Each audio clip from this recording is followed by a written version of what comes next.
It has been developing for months. Breaking news tonight here on SportsCenter.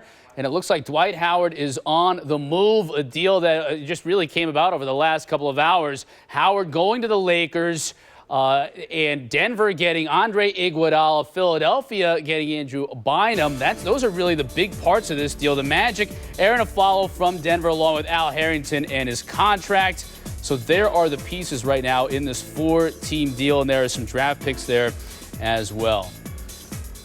All right, ESPN senior writer Mark Stein joins us right now from Europe. Mark, first of all, thanks for staying up so late for us, and I know you've been working the phones as well on this deal, reporting it.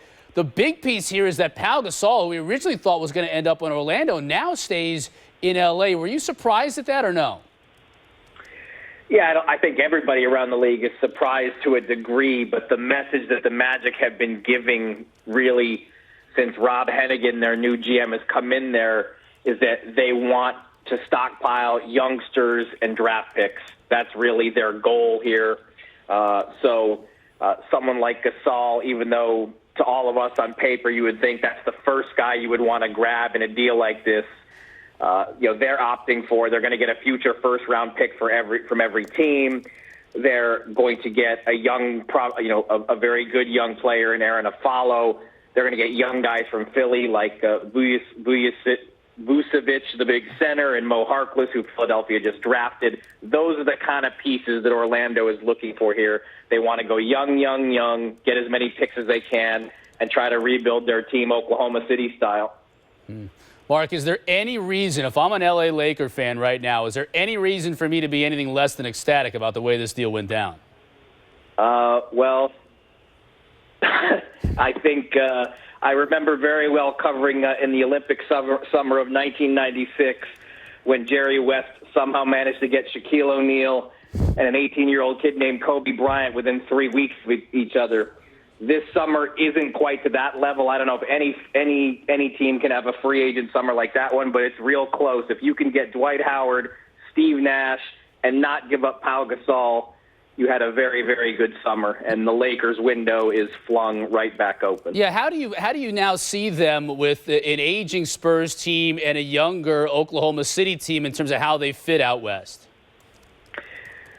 Well, certainly we're going to have to see it all come together, but I don't know how you couldn't immediately list them as a championship contender. Dwight Howard is a one-man defense by himself. He's that good on the defensive end.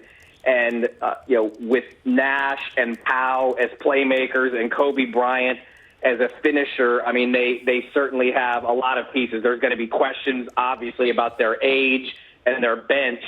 But, Kobe has had to carry a big load the last few seasons. Pau Gasol is coming off 2 subpar seasons by his standards.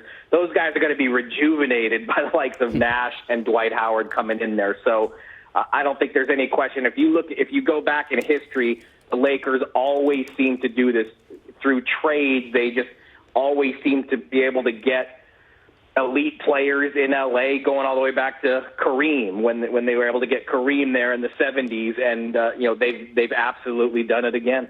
Mark, Andrew Bynum, I think it's probably fair to say he's somewhat enigmatic. How do you think he does in Philadelphia now? Because Sixer fans are probably fairly happy to get him on board as well.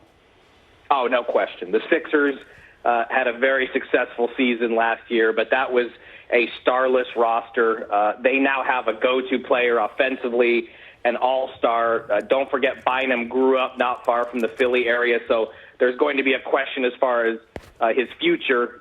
By all accounts, Bynum's not going to sign an extension as part of this trade, so free agency looms for him next summer, and Philadelphia's going to have to convince him to stay. But this is something that the Sixers wanted very, very badly, to get a true go-to player, somebody they can build a team around. And I think Bynum, frankly, wanted that chance as well. He wants to go somewhere where he is the unquestioned man. Now this is a virtual homecoming for him. Move to the Eastern Conference, go somewhere where the team's going to be built around him. This is a huge day for the Sixers, too. ESPN.com senior writer Mark Stein. Thank you, sir. You got it.